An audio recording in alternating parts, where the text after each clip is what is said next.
കേരള കോൺഗ്രസ് UDFിലേക്ക് മടങ്ങുമെന്നുള്ള വാർത്തകൾ വീണ്ടും സജീവമാകുന്നുണ്ട്. ഏതാണ്ട് ഒരു മാസം മുമ്പാണ് ഇതിനെ തള്ളിക്കൊണ്ട് ജോസ് കെ മാണി ഒരു ഫേസ്ബുക്ക് പോസ്റ്റ് ഇട്ടത്. അതിൽ പറയുന്നത് ഇപ്രകാരമാണ്: ഒരിക്കലും UDFിലേക്ക് പോകാൻ കേരള കോൺഗ്രസ് തയ്യാറെടുക്കുന്നില്ല എന്നാണ്. LDFിൻ്റെ അവിഭാജ്യ ഘടകമാണ് കേരള കോൺഗ്രസ് എന്നും അപ്പോൾ ജോസ് കെ മാണി പറഞ്ഞിരുന്നു. എന്നാൽ ഇപ്പോൾ കേരള കോൺഗ്രസിനകത്ത് തന്നെ ഉണ്ടാകുന്ന ചില സൂചനകൾ UDFിലേക്ക് പോകണം എന്നുള്ള സമ്മർദ്ദമാണ്. കാരണം പ്രാദേശികമായി ഈ വരുന്ന കാര്യങ്ങൾ കേരള കോൺഗ്രസിനെ അത്രയ്ക്ക് തൃപ്തമാക്കുന്ന രീതിയിലല്ല മുന്നോട്ട് പോകുന്നത്, പ്രത്യേകിച്ച് കോട്ടയം മേഖലയിൽ. ഇനി തദ്ദേശ സ്വയംഭരണ തെരഞ്ഞെടുപ്പിന് വെറും 3 മാസത്തിൽ താഴെ സമയമുള്ളപ്പോൾ അധികം റിസ്ക് എടുത്ത് LDFിൽ നിൽക്കണമോ എന്നുള്ള ചോദ്യവും ഇവിടെ ഉയരുന്നുണ്ട്. കേരള കോൺഗ്രസിന് പ്രധാനമായിട്ടും അടിത്തറ ഉള്ളത് UDFിൽ തന്നെയാണ് എന്ന് വിശ്വസിക്കുന്നവരാണ് കോട്ടയം മേഖലയിലുള്ള പരമ്പരാഗതമായി കേരള കോൺഗ്രസിന് വോട്ട് ചെയ്യുന്നവർ. അവരിൽ നിന്നുള്ള അഭിപ്രായങ്ങളും കേരള കോൺഗ്രസിനെ കണക്കിലെടുക്കേണ്ടി വരുന്നു എന്നുള്ളതും ഇപ്പോൾ വരുന്ന വാർത്തകളുടെ പ്രധാനപ്പെട്ട കാര്യമാണ്.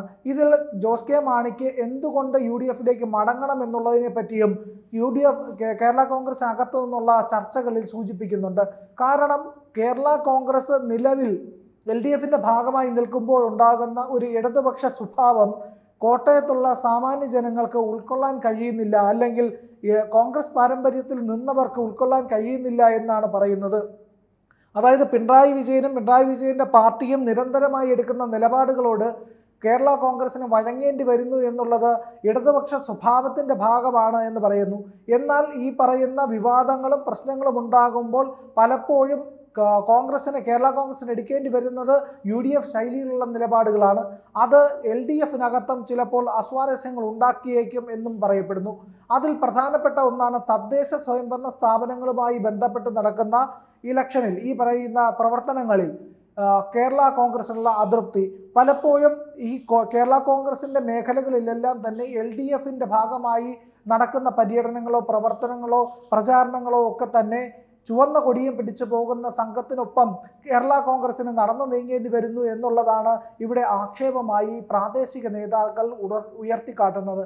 സ്വാഭാവികമായും കോൺഗ്രസ് നിലപാട് പുലർത്തുന്ന കേരള കോൺഗ്രസിന് ഇപ്പോൾ ഒരു ഇടത് സ്വഭാവം വരുന്നു, ഒരു കമ്മ്യൂണിസ്റ്റ് രീതി വരുന്നു എന്ന വിമർശനം കൂടി ഇവർ ഉയരുന്നുണ്ട്. ജോസ് കെ മാണിക്ക് എന്ത് ഗുണമാണ് LDFിൽ നിന്നിട്ടുള്ളത് എന്നുള്ളത് കൂടി ഉയരുന്ന മറ്റൊരു കാര്യമാണ്. LDFിലുള്ളവർ പാലം വലിച്ചിട്ടാണ് താൻ തോറ്റത് എന്നുള്ള അഭിപ്രായം പലവട്ടം പറയാതെ പറഞ്ഞിട്ടുണ്ട് ജോസ് കെ മാണി. അത് ഇടതുപക്ഷത്തിൻ്റെ, അതായത് LDFിൻ്റെ ഇടങ്ങളിൽ കൃത്യമായി അവതരിപ്പിക്കുകയും ചെയ്തിട്ടുണ്ട്. അതിൻ്റെ മുറുമുറുപ്പ് നിലനിൽക്കവെയാണ് ഇപ്പോൾ വീണ്ടും കേരള കോൺഗ്രസിലേക്ക് ഇല്ലെങ്കിൽ UDFിലേക്ക് ചേക്കേറണമെന്നുള്ള ഒരു മുറവിളി വരുന്നത്, ഇല്ലെങ്കിൽ ആവശ്യം വരുന്നത്. മുൻപ് നമുക്കറിയാം, ഉമ്മൻചാണ്ടി രാജിവെക്കണം, സോളാർ കേസുമായിട്ട് ബന്ധപ്പെട്ട് ഉമ്മൻചാണ്ടി രാജിവെക്കണം എന്നുള്ള അവസ്ഥയിലേക്ക് കാര്യങ്ങൾ വന്നപ്പോൾ ഉമ്മൻചാണ്ടിയുടെ ഇടവും വലവും നിന്നത് KM മാണിയും PK കുഞ്ഞാലിക്കുട്ടിയുമായിരുന്നു. ഇവർ രണ്ടുപേരും പറഞ്ഞു ഉമ്മൻചാണ്ടി ഒരു കാരണവശാലും രാജിവെക്കേണ്ട എന്ന്. അങ്ങനെ പറയാനുള്ള കാരണവും അത്രയും ശക്തി കൊടുക്കാനും മാണി കോൺഗ്രസിന് അല്ലെങ്കിൽ കേരള കോൺഗ്രസ് എമ്മിനെ കഴിഞ്ഞു എന്നുള്ളത് സുപ്രധാനമായിട്ടുള്ള കാര്യമാണ്. മറ്റൊന്ന് ലീഗിൻ്റെ കാര്യമാണ്. ലീഗ് ഒരു കാരണവശാലും LDFിലേക്ക് ഇല്ല എന്നുള്ളത് കഴിഞ്ഞ പാർലമെൻറ്റ് ഇലക്ഷന് ശേഷം അവർ വ്യക്തമാക്കിയിട്ടുണ്ട്. അതായത് കോൺഗ്രസ് പൂർവാധികം ശക്തിയോടുകൂടി അധികാരത്തിലേക്ക് എത്തും, അപ്പോൾ തങ്ങൾ അവിടെ നിർണായക സ്ഥാനം വഹിക്കുമെന്നുള്ളതും UDFും കുഞ്ഞാലിക്കുട്ടിയും പറയുന്നു. എന്നാൽ ഇവിടെ ജോസ് കെ മാണിക്ക് അത്തരം ഒരു നിലപാടെടുക്കാൻ കഴിയുന്നില്ല. ജോസ് കെ മാണി UDFിലേക്ക് മടങ്ങുന്നില്ല എന്നുള്ള രീതിയിലാണ് ഇപ്പോൾ ജോസ് കെ മാണി എടുത്തിരിക്കുന്ന നിലപാട്. കഴിഞ്ഞ ഒരു മാസം മുമ്പ്, കൃത്യമായി പറഞ്ഞാൽ ജൂലൈ ആദ്യ വാരത്തിൽ ജോസ് കെ മാണി ഇട്ട ഫേസ്ബുക്ക് പോസ്റ്റിൽ അത് വ്യക്തമാക്കുകയും ചെയ്യുന്നുണ്ട്.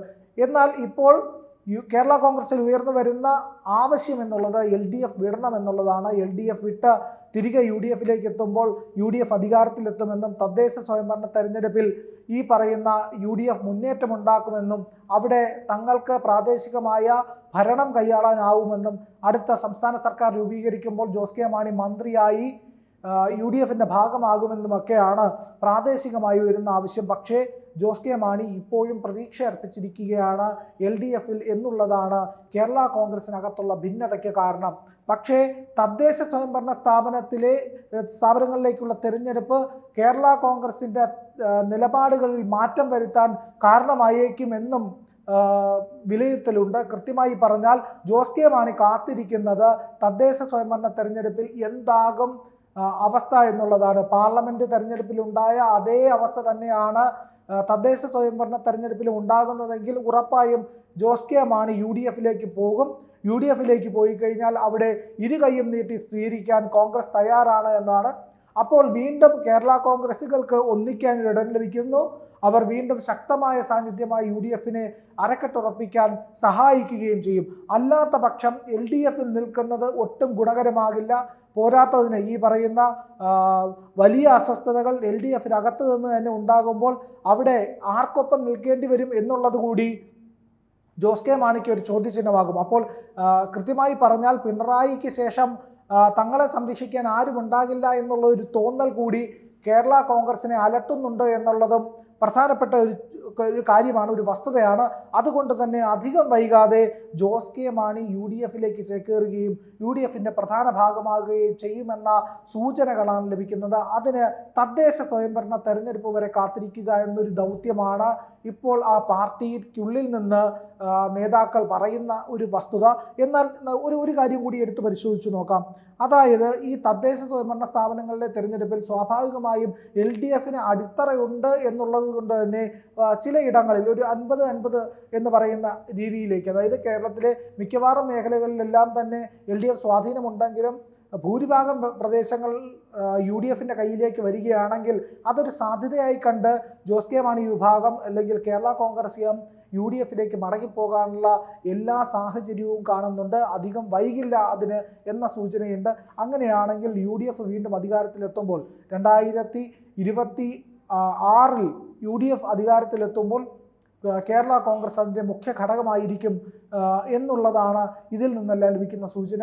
അങ്ങനെ വരുമ്പോൾ LDF നിന്ന് പോകുന്ന ഒരു പ്രധാനപ്പെട്ട ഘടകകക്ഷിയായിരിക്കും. അതുപോലെ തന്നെ ജനതാദൾ വിഭാഗങ്ങളും ഈ പറയുന്ന LDF അസ്വസ്ഥരായി തന്നെ നിൽക്കുന്നുണ്ട്. അവരും UDF ചേക്കാനാൻ ഒരു വഴി ആലോചിക്കുന്നുണ്ട്. അങ്ങനെയാണെങ്കിൽ കേരളത്തിൻ്റെ അടുത്ത സർക്കാർ UDF ഭരിക്കുമ്പോൾ ആ UDF പ്രധാനപ്പെട്ട കക്ഷികളായി ഘടകകക്ഷികളായി ഇവരെല്ലാം തന്നെ എത്തും. ഒരു കരുത്തുറ്റ UDF സർക്കാർ രൂപീകരിക്കപ്പെടും എന്നുള്ള പ്രതീക്ഷയാണ് നിലവിലുള്ള സാഹചര്യങ്ങളിൽ നിന്ന് വ്യക്തമാകുന്ന കാര്യം. LDF നില ഒട്ടും സുഖകരമല്ല എന്നുള്ളതും അതിനകത്തുണ്ടാവുന്ന അന്തർഛിദ്രങ്ങളും കൂട്ടി വായിക്കുമ്പോൾ ജോസ് കെ മാണിക്കും സുരക്ഷിതമായ ഇടം UDFും കോൺഗ്രസും തന്നെയാണെന്നത് വ്യക്തമാണ്. അധികാരത്തിലിരുന്നിട്ടും മലയോര കർഷകർ നേരിടുന്ന പ്രശ്നങ്ങൾക്ക് പരിഹാരം കാണാൻ ജോസ് കെ മാണിക്കും കേരള കോൺഗ്രസിന് കഴിഞ്ഞിട്ടില്ല എന്നൊരു വികാരം കൂടി മലയോര മേഖലകളിലും കോട്ടയം മേഖലകളിലും എല്ലാം തന്നെ മധ്യ കേരളത്തിലാകെ അലയടിക്കുമ്പോൾ അത് ഒരു കുറ്റമായി തന്നെ ചാർത്തി കൊടുക്കാൻ കേരള കോൺഗ്രസിൻ്റെ ജോസഫ് വിഭാഗവും UDFും ഒക്കെ ശ്രമിച്ചാൽ അതിൽ പോലും കാലിടറി വീഴാവുന്നുള്ള അവസ്ഥയിലാണ് നിലവിൽ ജോസ് കെ മാണിയുള്ളത്. അതുകൊണ്ട് തന്നെ കർഷകരുടെയും പൊതുജനങ്ങളുടെയും പിന്തുണ, ഇപ്പോൾ ഉണ്ടായിരിക്കുന്ന ക്രിസ്തീയ വികാരം, അതായത് ക്രിസ്തീയ വോട്ട് ബാങ്കുകൾ കോൺഗ്രസിലേക്ക് എത്തിച്ചേരുമ്പോൾ അത് ഒരിക്കലും LDF ഗുണകരമാവുമോ എന്നുള്ളതാണ് അടുത്ത ചോദ്യമായി വരുന്നത്. അങ്ങനെയെങ്കിൽ കോൺഗ്രസിലേക്ക് ഒരു ഭരണവിരുദ്ധ വികാരം നിലനിൽക്കുമ്പോൾ കോൺഗ്രസിലേക്ക് ക്രിസ്ത്യൻ വോട്ടുകൾ എത്തുകയാണെങ്കിൽ ജോസ് കെ മാണി അടക്കമുള്ളവർ കോൺഗ്രസിൻ്റെ ആ വികാരത്തെ മാനിച്ച് ക്രിസ്ത്യൻ വോട്ട് ബാങ്കുകൾ UDF എത്തുമ്പോൾ അതേസമയം തന്നെ UDF ചേക്കേറിയില്ലെങ്കിൽ അതൊരു ബുദ്ധിമോശമായി പോകും. അടുത്തൊരു കാലം 5 വർഷക്കാലം അധികാരമില്ലാതെ പ്രതിപക്ഷത്തിരുന്നാൽ അത് ഒട്ടും ഗുണകരമാകില്ല ജോസ് കെ മാണിയുടെ രാഷ്ട്രീയ ഭാവിക്ക്. ജോസ് കെ മാണിയുടെ ലക്ഷ്യം മന്ത്രിയാവുക എന്നുള്ള ഒരു മോഹമുണ്ട്. എങ്ങനെയാണോ KM മാണി UDFനൊപ്പം നിന്ന് മന്ത്രിസ്ഥാനത്ത് ഇരുന്ന് പ്രവർത്തിച്ചത്, അതുപോലെ ജോസ് കെ മാണിക്കും മന്ത്രിയായി പ്രവർത്തിക്കാൻ കഴിയാവുന്നതാണ്. ഇവിടെ നമുക്കറിയാം പല ബൈ ഇലക്ഷനുകളും വന്നു പോയതാണ്. അവിടെയൊന്നും LDF ജോസ് കെ മാണിയെ അല്ല പരിഗണിച്ചത് എന്നുള്ളതും പ്രധാനപ്പെട്ട ഒരു കാര്യമാണ്. ഇവിടെ UDFനൊപ്പം നിന്ന നേതാവായിരുന്നു KM മാണി. KM മാണിയെ പരസ്യമായി ആക്രമിച്ചവരാണ്. ഒരു ദയയും കൊടുക്കാതെ തേജോവധം ചെയ്തതിൽ LDFന് കൃത്യമായ പങ്കുണ്ടായിരുന്നു. അതുകൊണ്ട് തന്നെ ഇനിയും അധികാരമില്ലാത്ത സമയത്ത് ജോസ് കെ മാണി എങ്ങനെ LDFനൊപ്പം തുടരും, അവരോടൊപ്പം തുടരുന്നത് തന്നെ ഒട്ടും ആശാസ്യമല്ലാതിരിക്കവേ ജോസ് കെ മാണിക്ക് എപ്പോഴും സുരക്ഷിതമായ സ്ഥാനം UDFൽ തന്നെയാണ് എന്നിരിക്കെ അദ്ദേഹം അങ്ങോട്ട് തന്നെ ചെക്കാറാനുള്ള എല്ലാ സാധ്യതയുമുണ്ട്. അത് അധികം വൈകാതെ തദ്ദേശ തെരഞ്ഞെടുപ്പിന് ശേഷം അത് ഉറപ്പിക്കാനുള്ള കാര്യങ്ങൾ കൂടി മുന്നോട്ട് വരും. അങ്ങനെ ചിത്രം തെളിയുമെന്നാണ് ഇപ്പോൾ ലഭിക്കുന്ന സൂചനകൾ.